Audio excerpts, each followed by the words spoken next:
L'adaptation et la résilience sont en effet des mots qui ont résonné avec force et gravité ces derniers mois. Et la crise de la Covid-19 que nous sommes en train de vivre et qui secoue encore la planète tout entière a montré plus que jamais à quel point il est crucial de protéger les populations face aux chocs et leur permettre de s'en relever. Le changement climatique est l'un de ces chocs qui nous concernent tous, dont les impacts se manifestent et s'intensifient partout. C'est pourquoi il nous faut, dans l'esprit de l'accord de Paris, faire preuve d'ambition et de solidarité. Il en va de notre responsabilité à tous et de notre responsabilité à chacun.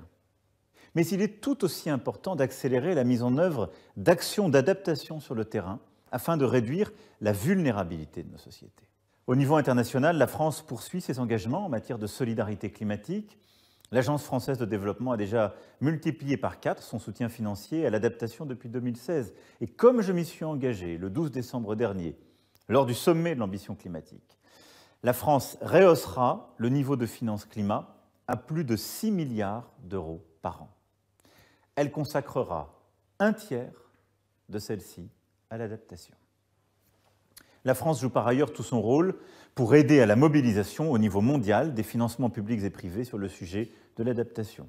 Lors du sommet Finances en commun, nous avons lancé une coalition de 450 banques publiques de développement qui se sont engagées pour la première fois à intégrer l'adaptation et la résilience dans leurs stratégies et opérations. Elles se sont également engagées à renforcer l'action pour financer l'élaboration et la mise en œuvre de plans nationaux d'adaptation.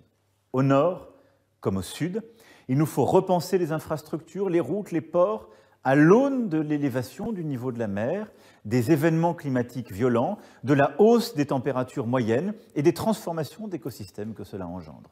Tout cela est la meilleure manière de prévoir les prochains chocs, de lutter contre les grandes transformations qui sont déjà à l'œuvre et aussi d'avoir une action utile et coordonnée contre les grandes inégalités de nos sociétés et à travers le monde. Je vous remercie.